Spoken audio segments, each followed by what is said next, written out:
I couldn't sleep. My mind buzzed in the dark as I stared at the plaster angel on the ceiling, the one my wife, Emily, insisted we hang above our bed because it'll watch over us.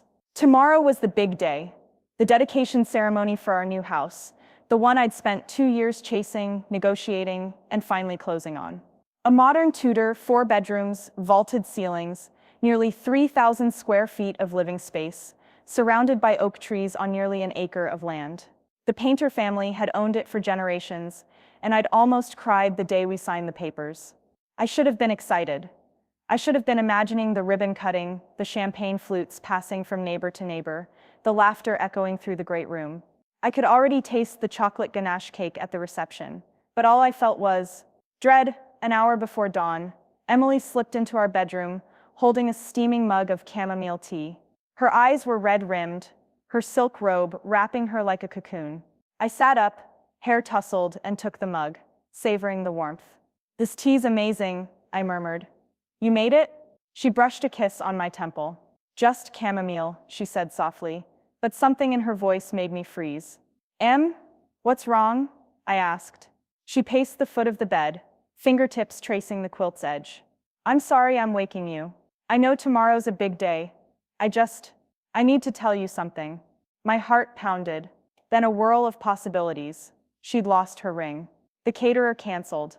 Our mortgage wasn't approved. I'd spent too much. Someone hacked the security deposit. I braced for the worst. She sat on the edge of the mattress, hands clasped. "I found out something today," she whispered. "Something I should have told you sooner." "Tell me," I said, my throat thick. She exhaled, looked up, and said, "When I signed the closing documents, I didn't tell you everything. My ex-husband, Mark, he co-signed the loan." Silence. My chest tightened so much I couldn't inhale. "Co-signed?" I echoed dumbly. "The loan? Our loan for this house?" She nodded, tears brimming. "He helped me qualify. I was working on my startup, and I didn't want you to know. I was afraid you'd think I needed help. So I asked him, and he signed on the dotted line. He's still legally responsible for 50%. I felt my world tilt. The house wasn't mine alone, not ours. It belonged on paper, half to the man who'd walked out on us 3 years ago. I grabbed her hands. "Why didn't you tell me?" She swallowed. "Because I didn't know how. I thought I could refinance it before tomorrow. I thought I could handle it. But the bank emailed today. Mark's signature is required again. They won't close without him. We can't dedicate the house, sign the final papers, because he still owns half of it." Bile rose in my throat. I pictured the elegant foyer, our names etched on the brass plaque by the door, her smile at the unveiling, my hands trembling cutting the ribbon. None of it could happen. I yanked the blanket back and stood. "You what?" Tears spilled down her cheeks. "I'm sorry. I thought I had more time. I tried to get him to sign, but he's MIA, won't pick up my calls." I paced the room. "So our dream, our housewarming, everything depends on your ex returning a fucking signature?" She nodded, sobbing. "I know it's my fault. I should have told you." Anger flared, hot, searing. "Your fault?" I bit out. "We planned this together. We budgeted this together. You hid half the liability from me." She flinched. "I was ashamed. I owe thousands in legal fees. I didn't want to burden you while you were saving for the renovation." My chest tightened. "So we're trapped until he signs? We can't dedicate the place, can't move in officially. What are we going to do?" My voice cracked. She wiped her eyes. "I don't know. I thought we could ask the bank for a waiver, but they said no. I tried to talk to Mark's mom, my mother-in-law, but she says his P.O. box expired." She swallowed. "I'm scared." The dread crept up again, colder than the October air outside. This house, my dream, was slipping through our fingers because of a secret my wife kept. My mind raced. Call my lawyer brother, check refinance options, track down Mark's forwarding address, fly to Portland where he lives. But all that would take time, days, maybe weeks, and tomorrow, our dedication, would be another day lost. I exhaled and ran a hand over my face. "All right," I said, voice low. "We'll figure it out. We'll get the signature or refinance. We'll make it right." She nodded, her shoulders shaking. "I promise I'll fix it." I pulled her close. "We'll fix it together." I should have fallen back onto the bed, let the anger and fear drain away. But instead, I stared at the window, at the bare branches against the gray sky, and wondered whether this house was a blessing or a curse. I thought of Dad's advice. Secrets are like termites, slow, silent, and they'll bring everything down from the inside. I just found out my wife had been renting termites under the foundation. I needed a plan. First, find Mark. Google him. Social media, workplaces, mutual friends. Second, call the bank's loan officer first thing in the morning to explain the situation, beg, borrow, bribe if I had to. Third, come up with an alternative cosigner. My name alone wasn't enough. Fourth, postpone the dedication quietly. Buy time without alarming the neighbors. I wrapped my arms around Emily. Get some sleep, I said. Tomorrow we start early. She leaned into me, exhausted but relieved that I wasn't storming out. Thank you for not punching me. I forced a laugh. Get used to it. She managed a weak smile. I will. We lay back down, the angel staring over us, and the house looming silent around our bed. Our dream turned to ash, waiting for us to find the spark that would bring it back to life. And in that quiet, I made a vow. Come hell or high water, we would sign that ribbon. Because a house is just walls and roofs until you're brave enough to fill it with truth. And tomorrow I'd make sure our truth and our new home stood stronger than any secret. The morning light crept through our curtains, pale and insistent, as if to remind us that problems don't sleep just because we do. I waved away Emily's doze, a luxury she didn't deserve after last night's confession, and stumbled into my suit. Downstairs, the kitchen table was littered with legal pads and printouts, a copy of our mortgage agreement, the bank's email, my browser tabs listing every possible Mark Harrison I could find online. I poured coffee as Emily huddled over her laptop, eyebrows furrowed. Anything? I asked. She shook her head. I've tried his P.O. box, no dice. I even reached out to his old law firm in Portland. They say he left 2 years ago. They don't know where he went. My stomach nodded. I'll call the loan officer. Maybe there's a workaround. I dialed the number pasted to the fridge. Carla Jennings, my loan underwriter. She picked up bright and professional. Good morning, this is Carla. Carla, it's David Morgan. I'm calling about my application for 123 Maple Heights.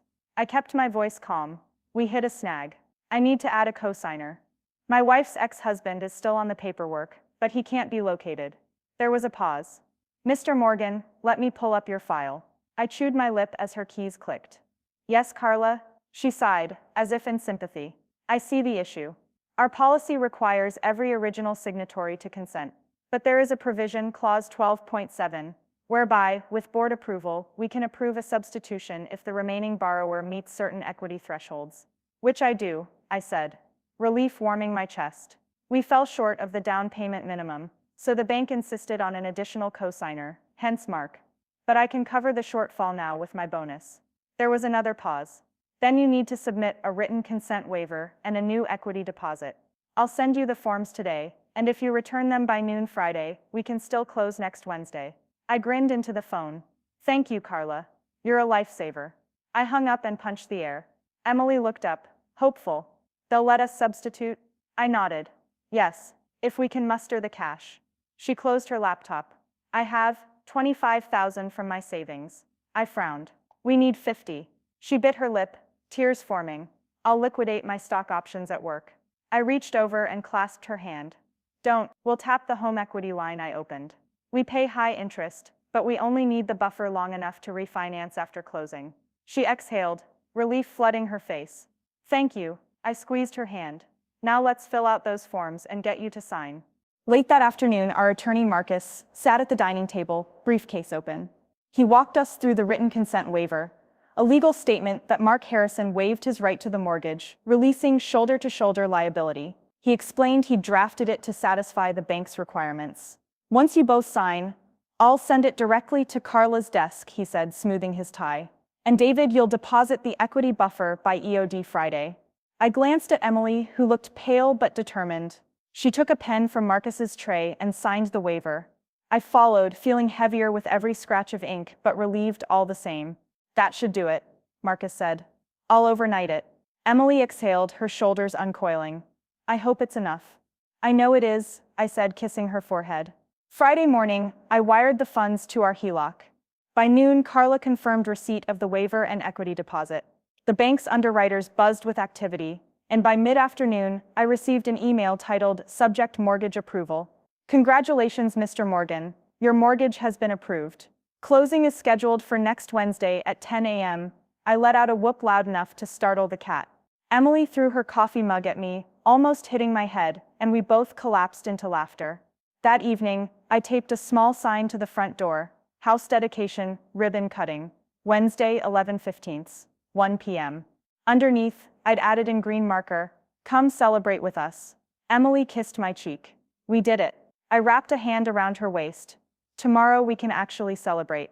Wednesday dawned crisp and clear, an ideal day for a ceremony. By noon, local friends and neighbors gathered on the front lawn, the Taylors from across the street, our realtor who'd grinned ear to ear through closing, the pastor from our church, even our plumber, Carl, who we'd invited because of how much he'd cackled at our jokes in the kitchen. They sipped cider in paper cups and nibbled on pear tarts. Our flower girl, our toddler niece, chased Bubbles near the oak tree. Emily stood beside me at the foot of the driveway, both of us in unseasonably formal clothes.